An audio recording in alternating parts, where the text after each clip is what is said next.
When it comes to romance, anime has a special way of getting the message through.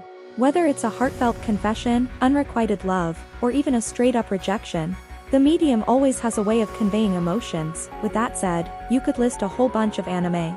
From Fruits Basket's roller coaster of emotions, Toradora's friends-turned-lovers dynamic, to the complex intricacy and maddeningly frustrating when are you finally gonna tell her, / when are you finally gonna tell him mind games of Kaguya-sama Love is War, or the utter heartbreak of Your Lie in April. Anime has a way of showing us these things in great animated detail. Which brings us to this video. The anime I listed before are more of the popular stuff a lot of people like. This is why in this video, you'll see the underrated romance anime you probably don't know. With all that said, let's begin.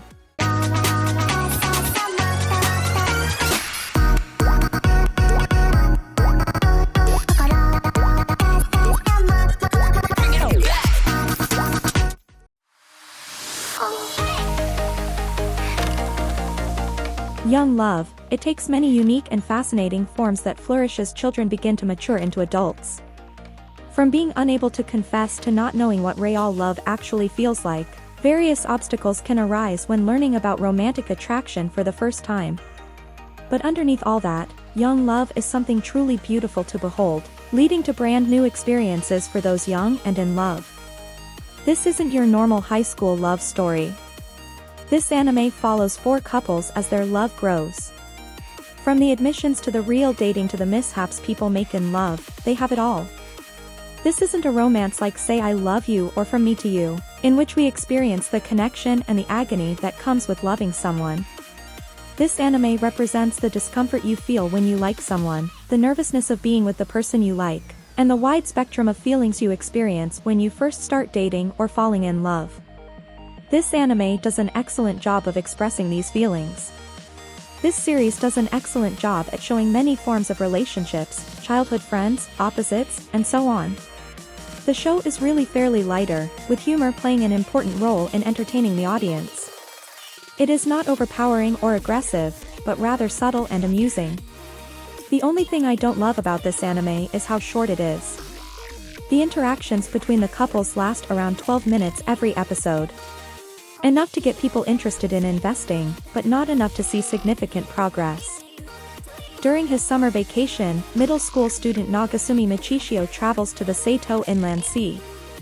One day, while swimming at Mio-sun Beach, his leg suddenly cramps. No one is close enough to notice his desperate screams for help, and so he sinks into the ocean, where he is left to drown alone. Just as he loses consciousness, however, a mermaid appears and saves his life. That night, Nagasumi is visited by his savior, a girl who introduces herself as Sun Seto, a mermaid from a Yakuza family. As it turns out, under mermaid law, a mermaid whose identity is revealed to a human must be punished by execution. To avoid this harrowing outcome, the Seto family propose a solution. Nagasumi must marry Sun or die at the hands of Gozaburo, Sun's father and boss of the Seto clan. Faced with no other option, Nagasumi takes her hand in marriage. Now, the newlyweds face the difficult task of keeping their relationship secret. Between Gozaburo's unending attempts on Nagasumi's life and the eccentric antics of a slew of antagonists, a genuine and innocent love blossoms between the pair as they adapt to their new life.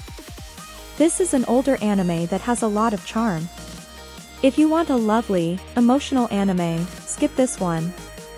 This is a romantic comedy that will have you in tears from laughter.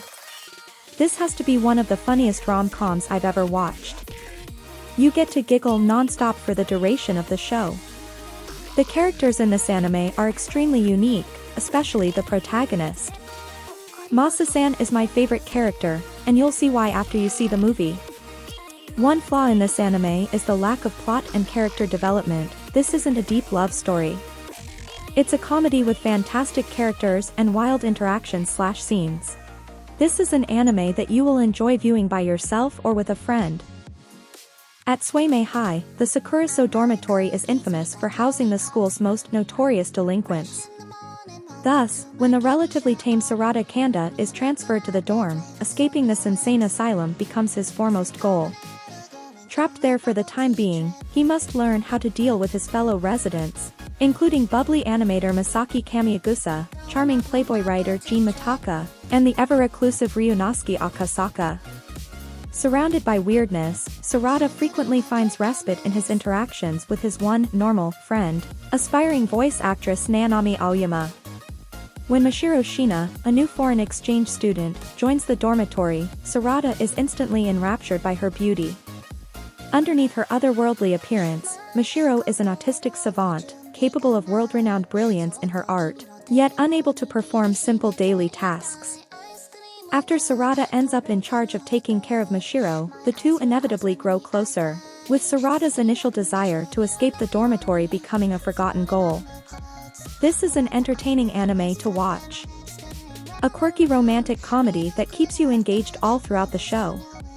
A steady rhythm that alternates between humor and drama amongst characters.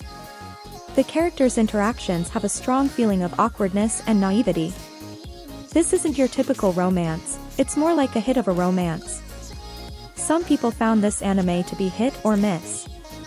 The tempo may be too slow for some, and the characters are unremarkable. They have their charms and weirdness, which drives the plot, but if you want a true romance, this is not the anime for you. If you like romantic comedies, however, you should watch this if you want something different.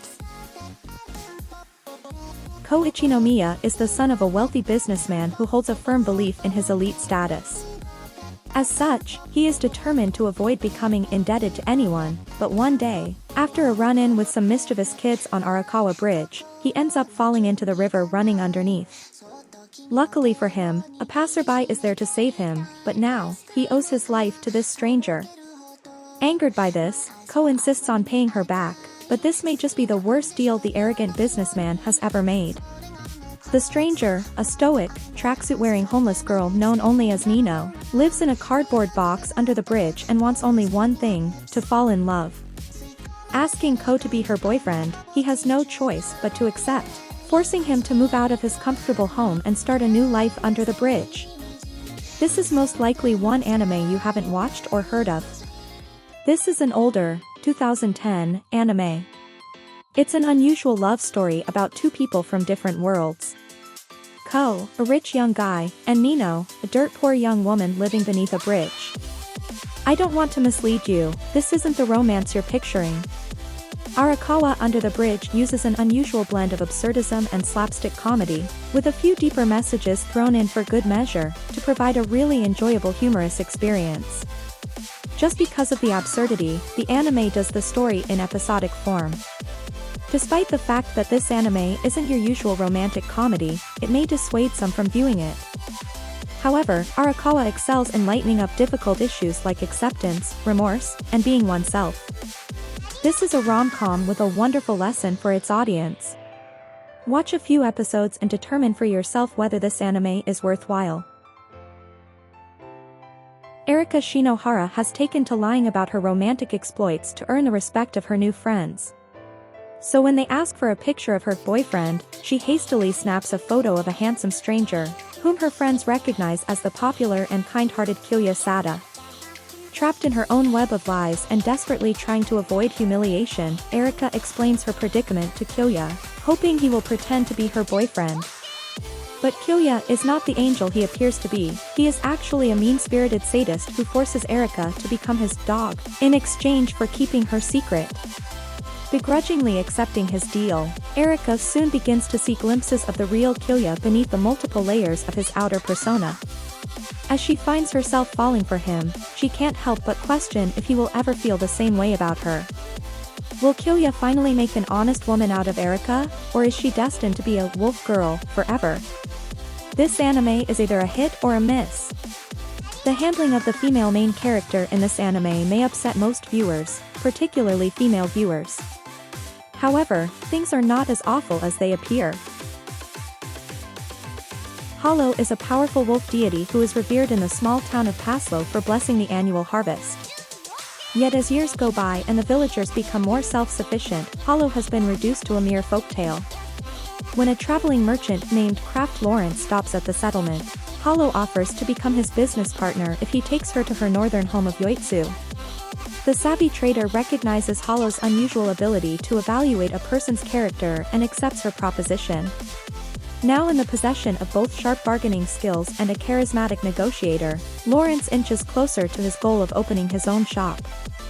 However, as Lawrence travels the countryside with Hollow in search of economic opportunities, he begins to realize that his aspirations are slowly morphing into something unexpected. This is a really old anime, dating back 13 years. Most of you have probably never heard of or seen this anime. This is not an anime for everyone. If you enjoy math, economics, or anything of the like, you will enjoy this anime. In this series, we will look at trade and how prices fluctuate from location to location, as well as supply and demand and even risk margins for investing in particular products in order to make a profit. Lawrence, the out-trader, aspires to make a profit so that he may ultimately start a store with the support of Hollow. Lawrence and Hollow's connection isn't fast-paced or dramatic, it's the basic yet wonderful affection that comes from getting to know someone. The artwork, particularly the landscapes and villages, is outstanding. It's stunning.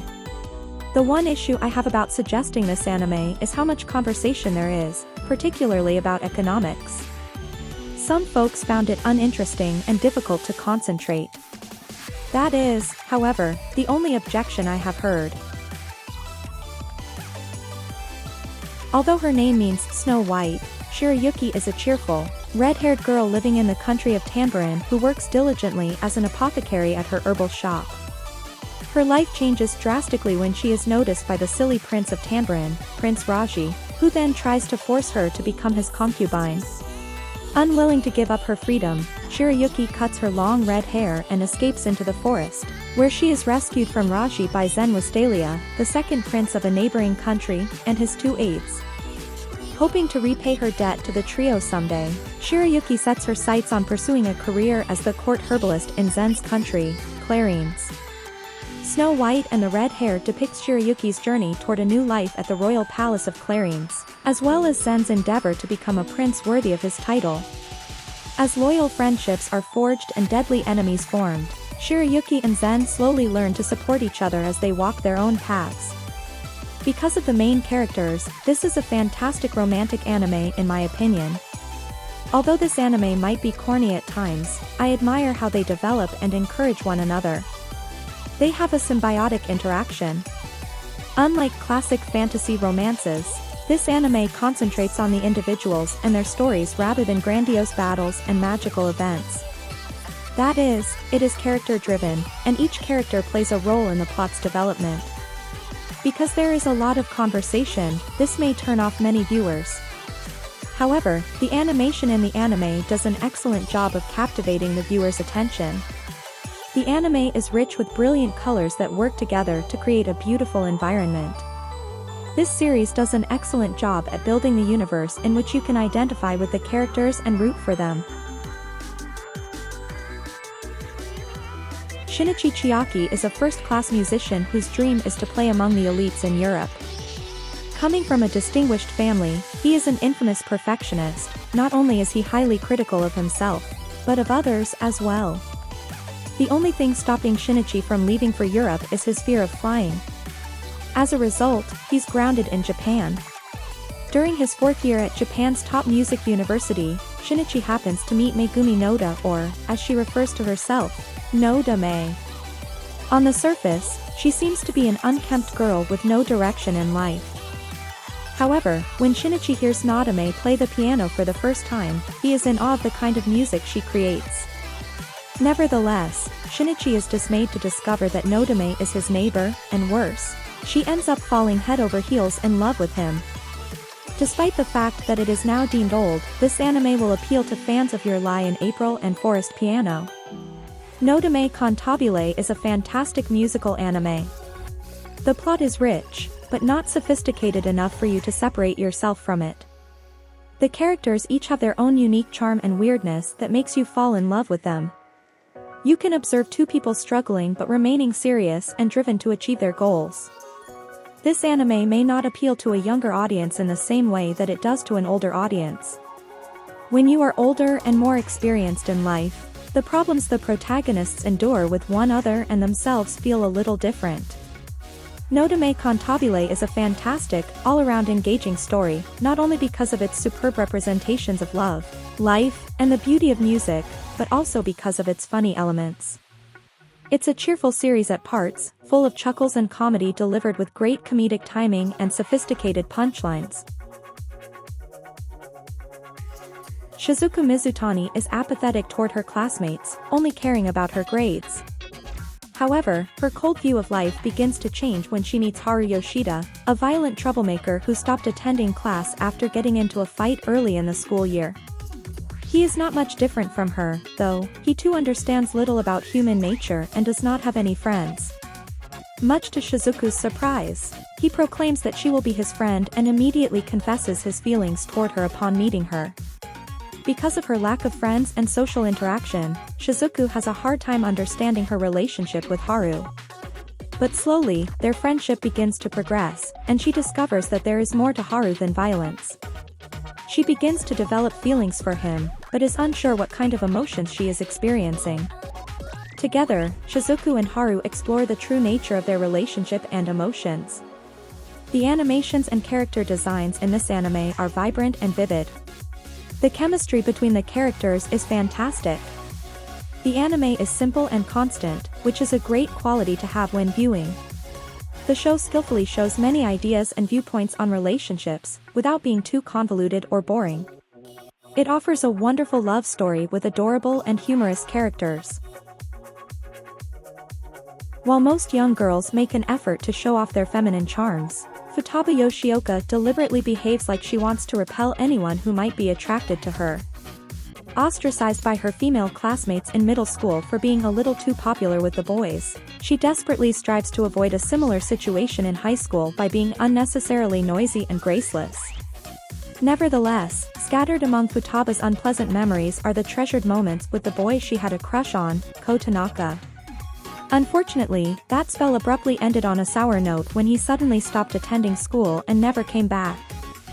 When Futaba finds out that Ko has returned, with a different last name this time, she can already feel the butterflies in her stomach. However, Komabuchi is not the warm boy that she remembers from her days in middle school. He is now taller, more charismatic and withdrawn, making him far less approachable.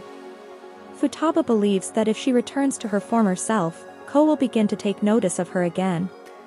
But is she prepared to sacrifice her bubble of normalcy and risk losing her friends in the process?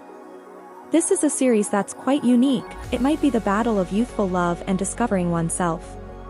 Whether it's Ko's dismal undertones or Futaba's obstinacy, this anime inspires me to believe that love is powerful and can transcend any difficulty. The characters' youth as they discover what love is and how to deal with the baggage that comes with it.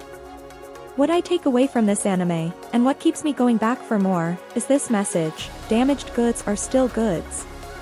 This is a fantastic anime that I highly suggest to my friends and family. This anime has received mixed reviews, but don't judge a book by its cover. And that's it for the video. I hope you enjoyed it. What underrated romance anime do you like? Do you have any other recommendations? Thanks for watching. Please leave a like and subscribe to support what I do. With that said, thanks for watching, and I hope you have a nice day.